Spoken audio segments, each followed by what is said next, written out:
on the mid for the Broodmother, so you should still be all right in that lane.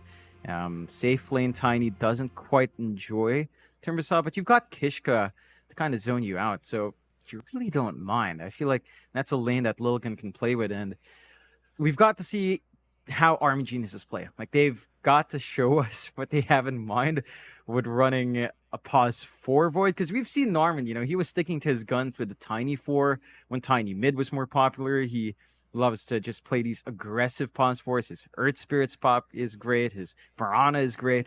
The Void, I mean, it has some play, but it's not quite the same. So it's really just going to be something different from him. And I think Lilgun, they're probably still looking better with this draft. It's within their playstyle, tempo, push, aggressions there. But armygeniuses, I mean, they might have something amazing in store here. I want to believe in the support void, I can't wait, Jonathan. But we need to wait a moment because you've got predictions to make, John. 4 predictions to make. Please go ahead.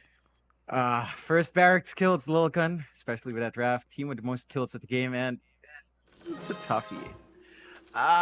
In as much as I believe in armygeniuses, I'd probably say Lilgun. When will first blood happen? With this kind of lineup, with these two teams, I'd expect it within the first minute. But 0-3, total number of player deaths by 10 minutes. This could be a 16 plus. 11-15 is the safe bet. There you go. Okay, thank you for that, Jonathan.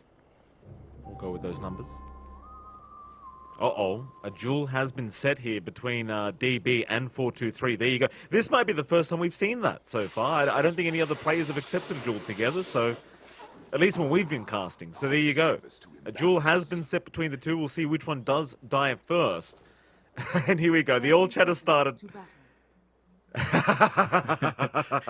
Barish getting into the mental warfare already against Lilgun. And you know what he means by that. 2022 is still the same drafting style here from Lilgun. I mean, if the Twitch chat can tell you what they're going to draft, if we can tell you what they're going to draft, then I think Barish has a point. Yeah, I mean, well, if it works, why fix it, right? Like, this is something that they've been running for a long time, and it always catches teams off guard. So we'll see if AG is actually ready for it. A little bit of poking onto Norman. They do trade 2 for 2. Still being aggressive, though. That's going to be a lot of damage on Kishka. Splitter, it's going to fly out. First blood might already be here, though. He'll go for the siphon, but the chase is on. Kishka, can he make it? No, he cannot. Oh, DB. He's going to be able to pick up first blood on the Leshrac, and that's the best possible start you could have asked for the side of armygeniuses. And John, the best possible start for the viewers because you did predict first blood between 0-3 minutes. Congratulations. I did say within the first minute there as well. So, you did. Because just how crazy these teams are. Very nice kill for DB to find. Does accelerate his farm safely in Void. Still taking a look at that mid lane here. 4-2-3 once more on that Broodmother that he so loves to play. He does not have access to small camp. This is one thing as well. Brood not going to have that easy camp to go in and out of. Look at this. How aggressive Rish is being on the gyrocopter already. You love to see it. And a gyro, one of those heroes, John, that tends to be very, very aggressive as a support as well, right? Because you get points in that rocket barrage. And once you've got like level 2 rocket barrage, the damage output gets kind of ridiculous. Yeah, you can just kind of gun down any of these heroes. Kishka will be a harder target down the line once he's got levels up in Siphon. But early on, you can just melt him. Even 11 is not going to be very safe here. Has to go for the level 1 Dragon Blood to kind of just hold the lane because of the output of Gyrocopter Lash. I love this dual lane coming out from armygeniuses. Just so much aggression, so much magic damage down the line. If Varish can get extra gold, like you get the build up for your Rocket Barrage, you maybe get that shard up. You have a lot of presence out with this hero with very minimal farm. And DB can just kind of focus in, be a little bit tankier, and just apply that damage as well. Yeah, apologies to the observer, by the way. We'll have a look at the other lanes as well. Of course, top lane, AG. And I have Wommy there on that signature Timbersaw. We've seen this so many times from the man. Going to be there with Ace 12 on the Skywrath Mage against Narman's position 4 or position 5 Void. We don't know yet. Of course, Sanctity's going to be there on the POS 1 Tiny. Should be the POS 4 for you, John. We know what it is. How do you feel about this laning stage?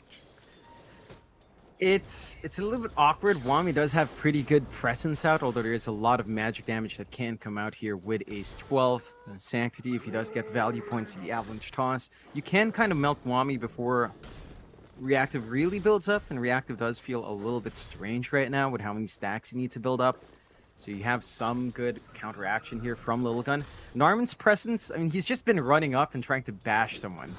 Like, he is literally just going up, trying to bash, and if he gets hit, he just time walks away and waits for it to go off cooldown and comes in again. It's not the most disruptive, mind you. This is still giving a lot of space out to Lilgun. So I'm wondering what else can Narman do? Like, maybe once he has that value point in time dilation, you can really bully out the sky. Until then, you're just kind of poking around here. Yeah. For now, he's going to be just fine anyway. I mean, Narman... I kind of wonder what the idea with this pos 4 void is, right? Like, what do you really abuse? Like, is time dilation going to be, like, hyper good value here in this game, do you think? Like, it feels nice against the Skyrath, the DP, I suppose, as well. Are they just doing it for Chrono? I really do wonder what the point of this pos 4 void was. Like, maybe the shards build up allows you great scouting capability as Narman is going to find the courier.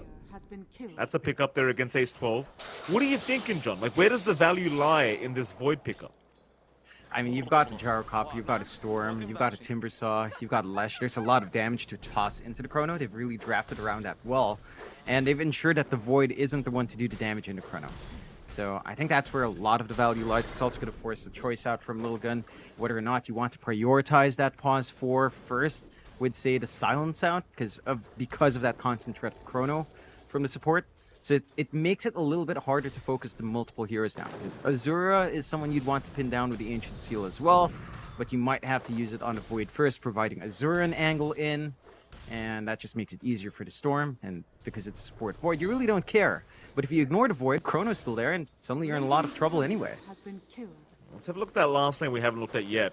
Of course, mid lane Azura against 4-2-3. The one we haven't talked about yet, because we have looked at it multiple times, but we haven't mentioned a word about it. The Storm vs Brood matchup for now is favoring Azura, as you'd kind of expect up until the level 6 mark for 4-2-3. Should be Storm favored. So you will see 4-2-3 trying to abuse the insatiable hunger to give himself a reset as bottom lane. Varish getting aggressive, and, well, he might have something, but Kishka does have the stick charges. He's going to be just fine. They even found Narman on the Void top side. They're building up, they're starting to punish a little bit. It's very hard for you to trade up against that DP. And level 2 Spirit Siphon, she's just going to out-heal and just get whatever she wants in that lane. And they kind of missed stun up as well. Like, DB was a little bit too far for the follow-through. So you're pretty damn happy on Lilgun just to find those 2 kills. The cores are still farming up. I think AG can take solace in that. Like, they're having a really good lane for DB, really good lane for Azura. Even Wami's not completely shut down in his lane, which we've seen a couple of times on the Timbersaw when it does come out. Sometimes Wam just doesn't have a good game from the laning phase. Right now, he's having a decent time. So, despite losing your supports, the cores aren't really being stopped, and Azura's just kind of dominating mid. Like, this is where it goes back to that point about Broodmother. You don't have the small camps. You can't easily dip in and out of that to kind of build up farm. You do have the Spiderlings up now for 4-2-3, but he has to walk further away, into the top jungle, into the triangle, to find some camps to really build up. He could try to invade the Radiant large camp. That does feel like that's something AG's ready to defend quite nicely, knowing how Lilgun plays here. Yeah. Now Narman shows up mid lane, 4-2-3, wondering why he's here, as they are going to move in with the silence. Narman's gone. Narman, not going to be too happy about that one, I don't think.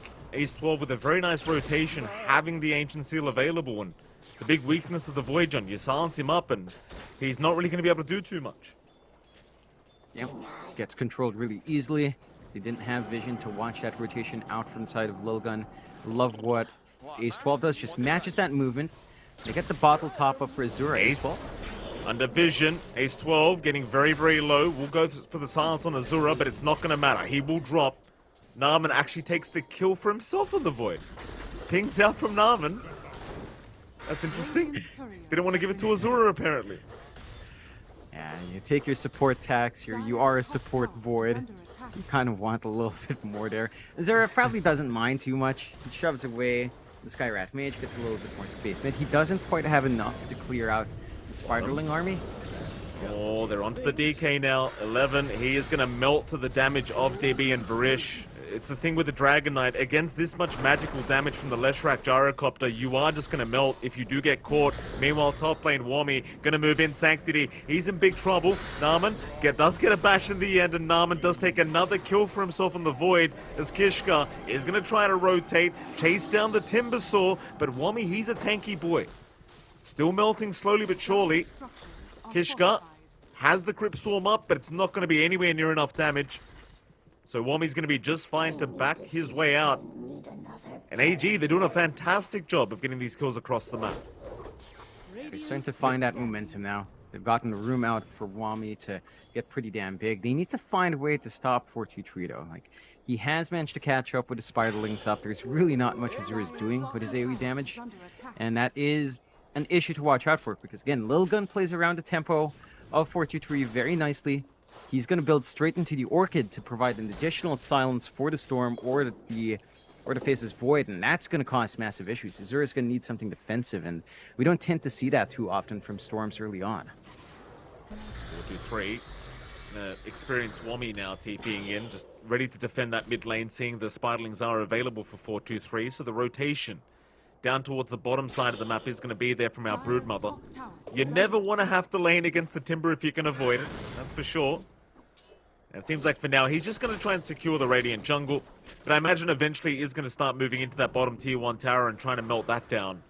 Question is, do AG bother defending, or do they just go for a trade up top lane instead? I think he just tried to trade. Sanctity's all alone here as well. He is. DB going to move in. Split Earth's actually going to land for free. Sanctity will be slowed up by the time dilation, and help is incoming. Narman looking for a bash. Sanctity, he's going to try to run, but is going to drop. A massive pickoff once again for the side of AG. Finding some big kills. The side of Lilgun. I mean, they find that bot tier 1. They do have really good push for this lineup, but they aren't quite ready for these big fights. It does feel like, again, with this kind of lineup, you need the blink up in 11. So they're going to have to wait for that before initiation becomes a smooth process for them. And they can trade pretty nice here in AG. Max Diabolic the Edict here for DB, along with just a split hurt. So no value points in the Lightning Storm, just looking in for that damage, that rush on the push, and that isolation on enemy heroes, which happens pretty easily for the side of armygeniuses. Mid lane, they've got that silence up now. At least on Ace 12, Wami still going to be just fine though. He's got that Hood of Defiance up, so he is perfectly safe. He's 12. And 423 just going to have to back their way out. They just don't have the damage output for the Timber. And it's really hard with the Spiderlings because you're just giving free reactive armor stacks. As now the Chrono, they found the tiny Narman. He's caught the left track though. Uh-oh, Narman, he's going to die as well. Oh boy. We've all had that experience in our pubs, haven't we, John, playing Faceless Void? And there's always a Skywrath against you when that happens, it feels like. Always. Yeah, it's a tough game for Narman to kind of line up. Like, some of these angles for the Chrono are very, very, very close, danger close to your allies. And that's the one key thing. With the support Void, you have to ensure your allies aren't caught in that. If he had managed to keep DB outside, they might have had enough damage and follow through, clear out the Tiny, bail out. 11. Let's get caught out. Cooldown was there. 11 again, suffering due to all the magic damage that AG do have. So they will rotate to try and find us another kill. Varish, oh, he's going to be fine. Quick TP away. Quick thinking here from Varish, realizing there's no stuns on the side of Lilgun apart from the DK and the Tiny. Yeah, they're very reliant on just those two heroes, and that's why the blink on 11 is so key. That's what they have to play around. And that's their biggest initiation. Maybe if Sanctity opts for a blink as well, but you don't tend to see that from pause 1 Tinies. So likely not something to come out to help the cause. A little bit of a smoke out here from armygeniuses now. Varish and Azure are again working together here. Here we go, Kishka. Jump in. Easiest kill of their lives. Kishka, he'll try to heal up a little bit, but cannot survive. Only level 2 Spirit Siphon. Not going to do enough healing quite yet for the DP. So AG still in the lead in terms of kills. Doing a fantastic job so far. My main concern is what happens when Lilgun have BKBs on. I feel like that's when things start to get very scary if you're AG. BKB timings for Lilgun are big. But you could argue the same thing here for armygeniuses. If you have something to protect against the silence combinations of Lilgun, against the instantaneous stun from that DK, if you can BKB right in time, then it also cuts off Lilgun. And they're still a ways off from those BKBs anyway. They need the blinks up first, they need a Shadow Blade up on Sanctity. These defensive items are going to take maybe 5 to 10 more minutes until we start to see that build up, and that's around the same time where AG could consider the same sort of build up as well. So I think Lilgun just has to kind of stall the game, which isn't ideal when you have the Broodmother, although they are smoking up here. Yeah, down towards the south they go. Narman, he's going to be around, but Chrono is up. This could be a bit of a scarier team fight to take. Narman, we use the Time Walk. They've got the silence, and with the Spiderlings, he is melting, but they'll try to zone them out. DB, he'll take all the Spiderlings for himself, and they do protect the life of Narman. In fact, he has a salve anyway, so he'll be just fine. AG, want to protect that Void. Chrono was available once again, so you'd like to expend it if you can in these team fights. For now, though, Lilgun, they back off. armygeniuses will do the same.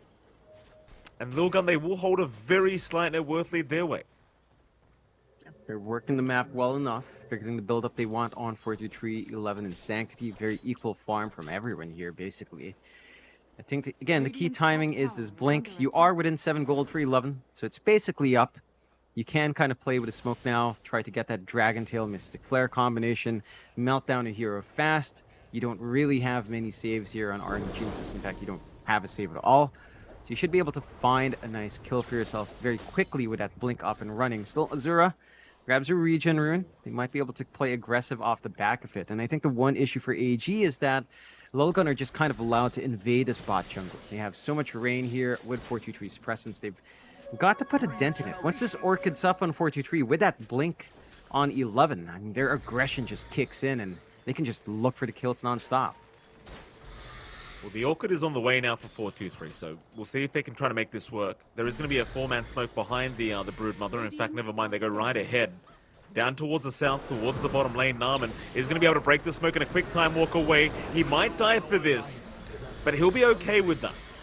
He does protect his own Storm. There's now mid lane, they're onto the Timber. That's a much bigger target to try and give away here as Wami. Can he get his way out? Chains are there. He'll try to walk the old-fashioned way, but they have so much control. And now into the mid-tier 1 they go. Lilgun, finding what they wanted. They make it work. They find 2 nice pickoffs. Not so big on Narman, but they get a good blink reveal, a good Orchid reveal out from their 2 big cores, and this is when the tempo kicks in. This is where Lilgun just has to keep running forward, has to keep taking these fights and objectives. The side of armygeniuses might need a little bit more built up. Like we are seeing Azura just go straight for a BKB here. Big pick up top lane if they can find it. John 11, he's on the chase, but they don't have a nice way of breaking the gap here with this Tiny. So the Tiny could just TP down bottom and rejoin with his team as the rest of Lilgun just controlling the whole of the Radiant side jungle. One of the strengths about the Broodmother, right? Like, you just control a whole side of the map on your own, basically. This bottom lane, Kishka is there with Sanctity. Never mind that, though. Towards the left side, they found the Gyrocopter. He will die to the Orchid. 423, able to take another kill for himself. And hell, he might even find a double damage rune for himself in a moment. They just catch them off guard. There is some good vision here from the side of Lilgun that AG has not quite counteracted. They haven't been able to drop sentries, although they have pretty decent sentry coverage here. It just misses out on the obs ward. And again, this is when Lilgun's just really strong. Like 423 is online, Orchid's up, going for the Ags next, more area denial coming out from the Broodmother, and they're just trying to avoid, but their jungle's taken away. We haven't seen that much presence out from Narman just yet, although Chrono's still ready here. It certainly is, but they're going to make the jump in. So many silences out onto the Void. He is just gone. Still, the chase is on. Avalanche is going to be nice. Sanctity locking a couple down. Call down committed, though at least find 11 as the buyback was there from Narman. He wants to rejoin the team fight. Chasing for the Chrono. 423's fine. Silence is there. Kishka. He's going to tank the gank for his Broodmother. Would you call that buyback worth it? They only find a support DP. No, not quite. It does force a retreat from Lilgun, so you don't lose out on a tier 2, and they're instantly gonna smoke. Maybe try to make it worthwhile now. If they can find the Brood, it'll feel much more worthwhile for Narman. He's still got that Chrono up. Wants to be able to use it. That's why he committed that buyback. They'll go towards that dire triangle, but it's only going to be for warding. And it was spotted anyway by the Observer Ward of Lilgun anyway, so that's going to get de-warded rather quick. And instead, they're going to have to head into the mid-tier 1 tower, try to abuse the fact that you have Chrono, and Lilgun probably won't want to fight. So you might be able to find a free mid-tier 1. Problem is, Lilgun, they already found the opposing mid-tier 1. So they won't mind this, I don't think. Yeah, still grouping up though. They are. They'll jump in onto the Lesh. Mystic Fear was there. Chrono committed, but it's only onto the supports, and there's no backup. Nobody's there to back him up in that Chrono. They're even going to find Wami now on the Timber. Lilgun. I said they wouldn't want to defend, John, but if they're going to defend that easily, why the hell not? Yeah, they still have really good angles. Like they were waiting for item timings, but they're not tied into cooldowns because their control is just very low cooldown. Their spells don't need that much time. Straight into the Roche they go. They've got the damage. They've got the Exo running. There's no counterfight coming out from armygeniuses in this case. They need a lot more protection. Wami is working towards a Lotus. Some Dispel on hand is going to be massively helpful. But it does feel like you're going to need BKBs in this game. You've got the BKB running on Azura. You need to protect the Void. It sounds a bit funny, but Narman needs to be able to get off those big Chronos that he's been lining up. The side of Lilgun have been grouping up, but they've just been able to stop Narman in his tracks every time. And that would take something like a BKB, but a BKB on a support Void with no farming items is optimistic, to say the least. So let's see how they work this one out. Smoke out from AG into the Aegis here. Pretty tough. They've got a BKB on Azura now, so I think they're just trying to play off that. Seems like a bit of a desperate smoke, but they just want that mid-tier 1 tower so desperately. They know Exorcism's down as well, so at least you don't have to worry about that. That'll be the mid-tier 1 tower to drop his call down. Is there Ace 12? He will avoid it. Azura jumping right in. Has to be careful, though. But he has that BKB, God. But it won't matter. Oh, he's down. Onto DB. The Leshrac completely controlled up. Trying to heal up through all of this. Is going to be able to fight back. In fact, Sanctity, he's the one on the run. On that Tiny, he is melting. Meanwhile, Narman, he might drop. There goes the Aegis on that Tiny. Is Kishka still going. Still trying to delay this team fight. Will drop, and so will 4-2-3. Barish able to take both for himself on the gyrocopter. So in the end, a pretty darn good team fight for AG. Yeah, it works out. They sacrifice Azura. You know, he runs forward, doesn't turn on his BKB preemptively, gets punished for that. But Lilgun kind of take a very scattered fight. They aren't able to connect their silences together. They get brought apart, and armygeniuses just manages to split that fight up very nicely. DB just chasing down the Tiny, ensuring that the Aegis burns, ensuring that Sanctity won't feel too comfy on his second life to come back in. And they've got a lot of damage coming out from Varish. He does have the shard up on the gyrocopter, so max out Rocket Barrage. Rocket Barrage and Homing Missile is pretty damn big. That is something Lilgun will want to watch out for. We need those defensive items DB. up now. That's very deep from DB. On the Leshrac, he's gone. Oh, that's a very deep position. He'll get tipped by 11. They know he was way out of position for that creep wave. Lilgun, they punish very heavily. They find a nice kill to kind of offset that earlier fight. And DB's really going to want BKB of his own. Like, BKBs for both sides is going to be the next build-up that we're likely to see. Except for Wami, probably doesn't need it. Is working towards a pipe, which will help massively. Grouping up for the push down bot. Lilgun, they can still melt its objectives if they're left alone here. Do you get worried for AG as well? Like, going into this POS 1 Tiny, it feels like Lilgun is going to be able to slowly outscale the side of AG. This timing of AG with this kind of draft, it feels like it's kind of been missed here. They're 4K net worth behind, and we've seen how strong Tiny gets as the game does continue. Sure, you've got infinite scaling in a sense, because you've got, you know, essentially 5 cores on the side of AG. You're going to have Chrono all the time on Narman, but it hasn't proven to be the most effective spell usage quite yet this game. I'm just not sure what to think about it, John. they have some scaling out from Army Geniuses. It is very reliant on how DB positions himself. Like once he has a BKB, late game build, you could try the Octarine, you could go for the shards, maybe the Ags. I think Nihilism has a lot of value here. If you do manage to jump in before the BKB use, or once BKBs fade, you should be able to get a good disarm and just kind of melt all these heroes with the protection you have from the Timb and from your own BKB. But that's assuming a lot of back and forth factors.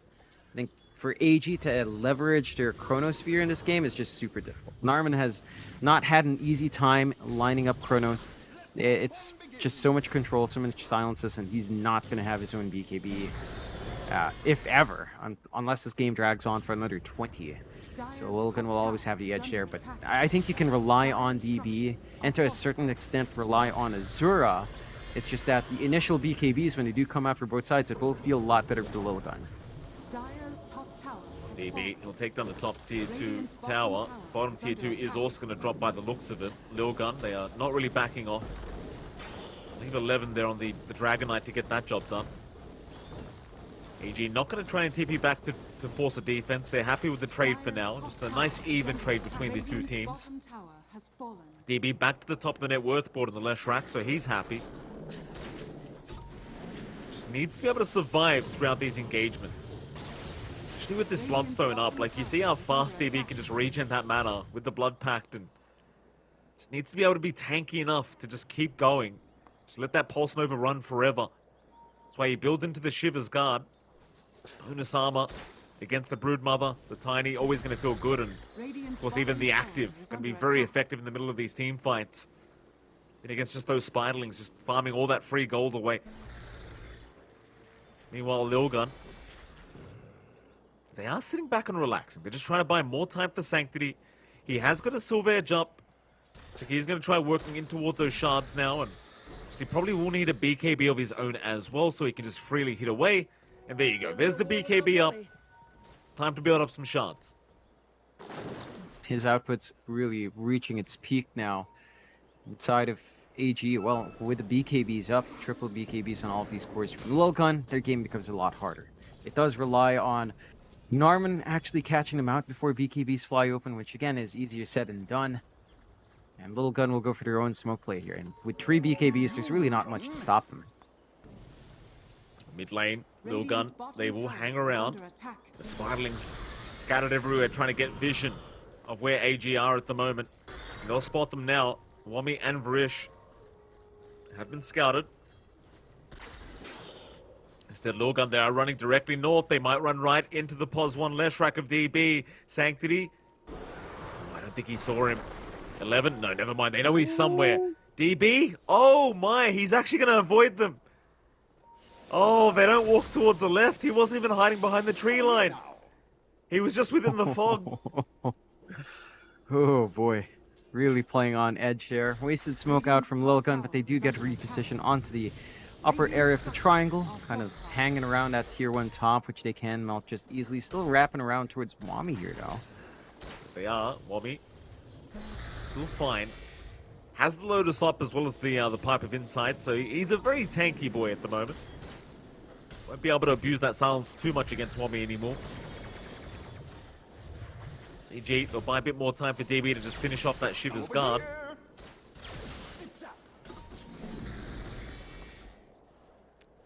You know what, AG, I mean, considering the state of the game that was 10 minutes ago, they are doing a pretty darn good job of delaying this one out. Lilgun, they do seem supremely confident in Sanctity to just carry them through this game on this POS 1 Tiny, but you can't be 100% sure of that. You know, it's still a pretty decent draft here from AG that can scale pretty effectively on their own side of things, and it's just not going to be that easy of a victory if Lilgun aren't too careful. Yeah, and this game still can get tough.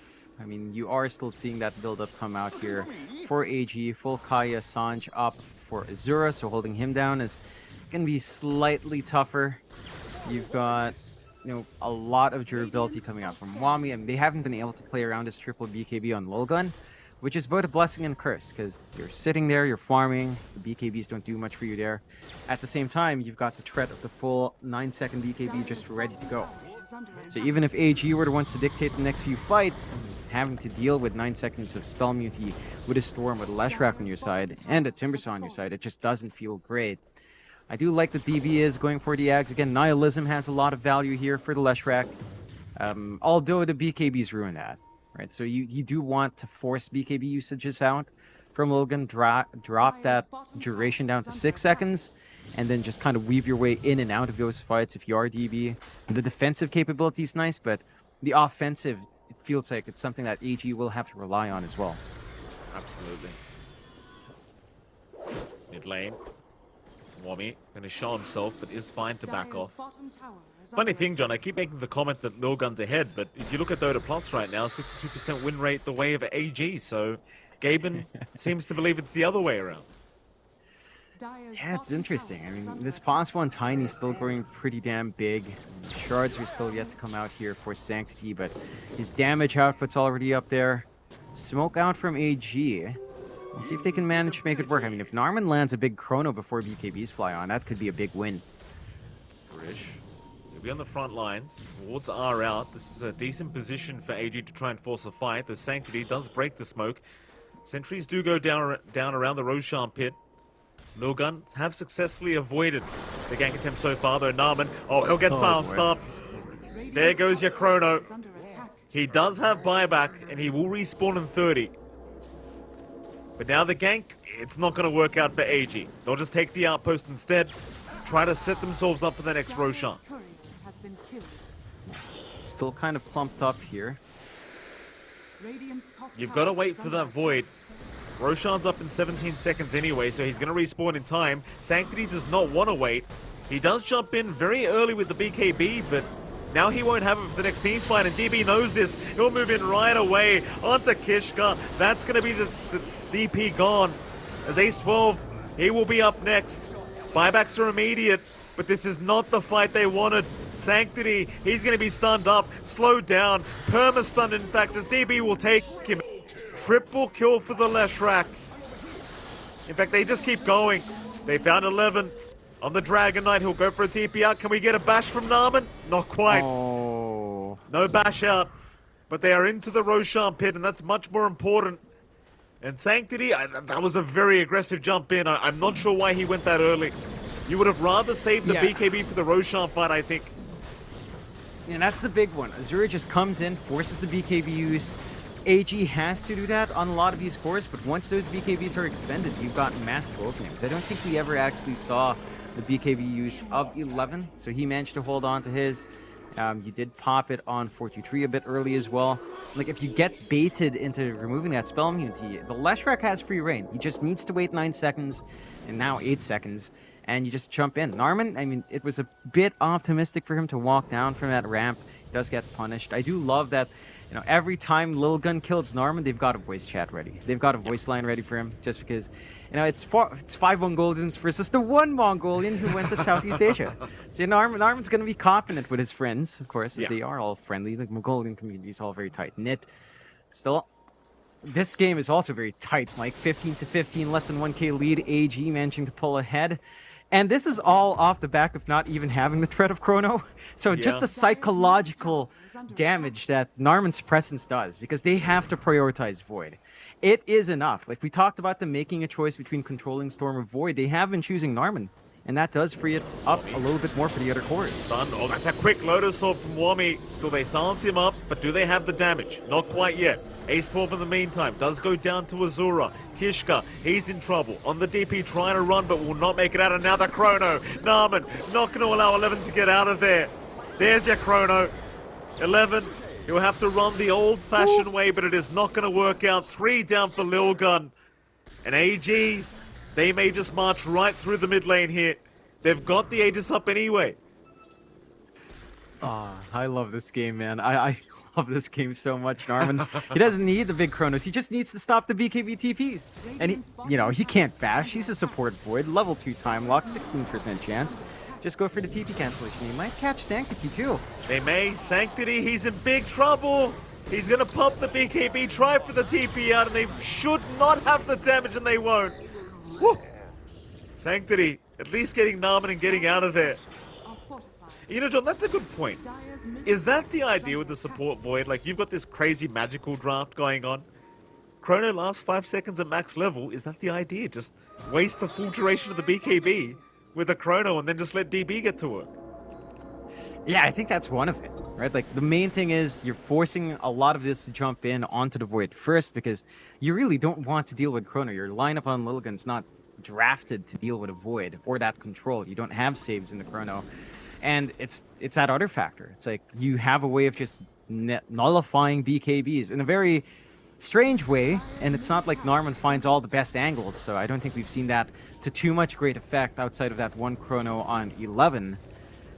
But it gives them that option to play that way. As long as Lilgun clumps up a bit too hard, Narman's there to punish, and as long as Narman's there, they have to jump in first. And there he is. Onto the Skywrath. Ace 12 is gone. 4-2-3 forced the BKB up just to run away, but now they might go high ground. Knowing the BKB isn't available, it seems like AG are finally feeling themselves here in this game number 1. And they should go high. I mean, they've got a minute and a half on the Aegis still. This is just madness. You have this tiny Sanctity so farmed up, it just doesn't feel like he can handle them. He certainly can't right now, John. He's forced to play tag. Silence out onto 3 targets. AG, they will not flinch. T3 mid tower, gonna be in danger here. armygeniuses not looking to back off yet. Lilgun have to move in and they will try. Azura, he's gonna force another BKB out from Sanctity. And now you can really keep going. Call down, it's there on Kishka. That might be a dieback on the Death Prophet, and it will be. That's Kishka gone for 45. It might be a mid-rax to come here for armygeniuses unless Lilgun can find a way to try and defend this. It's just so hard with this permanent split earth going on here from DB. And he's just still so healthy. Age is still intact. BKB is still available. How do you deal with the Leshrac? They need to jump, but with a couple of BKBs on cooldown, that's extra tough. They just pop it preemptively. 11 could try for the blink play, but his blink's just constantly knocked off. They do still have to fortify. They can hold themselves up against this, at least. When another creep wave is coming in, then backdoor should be taken off. And they've created this ideal scenario for DB in this game. Just again, jumping in, forcing early BKBs, ensuring the Lesh is not under threat. They actually take the racks first, up against a lineup with DP, DK, and Broodmother. They take the first racks. Wow. The 5-man smoke immediately here from Lilgun, wanting to try and punish. Aegis is going to expire in 10 seconds, so the timing's not bad. Problem is they're fighting into Chrono, and they might have the low ground disadvantage here. The AG may not be suspecting this. They'll go back towards the north, the top lane. They're sneaking up right from the backside. Wami on the front lines. Aeon Disc is procced. They found Azura, but he's going to zip away, and now the turnaround. They'll go for the team fight. Onto the Dragon Knight. 11 is melting. Might just drop as they chase him down. It seems like Lilgun, they don't want this fight anymore. 4-2-3 tries to back off. Wami, he'll find Kishka. In goes Narman. He's got the chrono on the Broodmother. In goes Sanctity. He'll find Narman's life, but it'll be for 4-2-3. It's not the trade they wanted on Lilgun. It's not the smoke they wanted on Lilgun. And it might be time for another high ground defense for Lilgun as well, John, because there's 2 heroes down without buyback. I mean, AG, they're really dancing around this game very nicely. I mean, that's a good flank out from Sanctity towards the end there. He still has his BKB ready to go. It is down to 6 seconds. And they've got to find a way to stop DB here. No threat of Aegis, no threat of Chrono, even with a respawn on Narman. So they can try to do something with the blink forward, but they're just going to lose one other set of racks. The push is too quick coming out from DB. They've got doubled siege creep. They've got Lesh. Mystic Flare out. Wami, he's going to cop a fair bit of damage, but is still fine. As now the zip back in. Azura, he found Sanctity. Oh, there's no buyback on the Tiny either. They could maybe just go Megas. What did he buy? He bought a Hyperstone. Yeah, he's trying to go for a Moon Shard consumption into another Moon Shard, just going all in on the attack speed. They can't point Mega. Tier 2 still stands bot. So the side of AG is going to have to just be satisfied. Our Tier 3 down bot is under threat from double siege creep as well. And I believe that should be defended by Varish, but damage seems to be done already. Tower doesn't have too much long left. A minute until the full Roshan, or until we see the timer back on Rosh. Lilgun, and their backs are kind of against the wall. 2 racks down. A lot of momentum coming out from Army Geniuses end. They're getting more durable on DP. This build up from all the heroes on Arm Geniuses is just spectacular. Azura going for the A on disc, understanding that they're gonna pop him with silence, and then he just dispels it off to zip around, pump his BKB, and go back in. It's a great choice, and he's going for the Ags next. Just more control coming out from the Storm. The Lotus Orb usage from Wami has been fantastic. His BKB is still fresh here as well. He's gonna have a long duration in the middle of that next fight, and I think Narman, and despite some of the jokes we were making about him, he's been highly effective because overall, Lilgun has to kill him first. Like, they really do have to focus him first, and that provides so much space in the middle of these fights. Like, unbelievable amounts of space for DB and Azura to just do what they need to do. So even if this chrono never comes out, it's great. It is actually a very smart support Void pick, because you kind of pointed this out earlier, John, but it's the mental games, right? You just said it. You have to kill the Void. Whether you like it or not, he has to die at the start of the team fight. And the thing is, you expend everything to try and kill him, and if you don't, through the BKBs, he's just going to pop chrono every time and just waste the whole duration. It's actually a very clever support Void kind of game to have. Would you want to see this in your pub, Sam Mike? Is this something you'll try? No, I don't. Thank you very much. Unless your name is Red Panda or Narman, I don't want to see it. It's fair enough. The side of Lilgun, it's not exactly an impossible game, but it doesn't feel like they've been executing around their lineup, right? They're allowing AG to kind of do what they want to. And now Roche is up. AG's right on it. There's no wards here from Lilgun. They've been dewarded on their entire top jungle area. And that's going to be Roche with Cheese and Refresh Shard. So, wondering who they hand that over to. If Azura had his Ags up, I'd say the Refresh on Azura's big. Doesn't quite have it. He will pick it up for now. Doesn't have the inventory space. We'll give the Cheese out to Wami. So, Refresh on Azura. Ags is done, I believe, or at least he's flying out to kind of set up for the last part of his ad. No, it is fully done. So, double Vortex AoE. That's even more control. You don't even need the Void now for that hold as long as the BKBs are down. Yeah, this is where things get very scary now, Lilgun. It just doesn't feel like they've got the answers in this game, one, to try and fight back. Dota Plus is at 98% now in the favor of AG.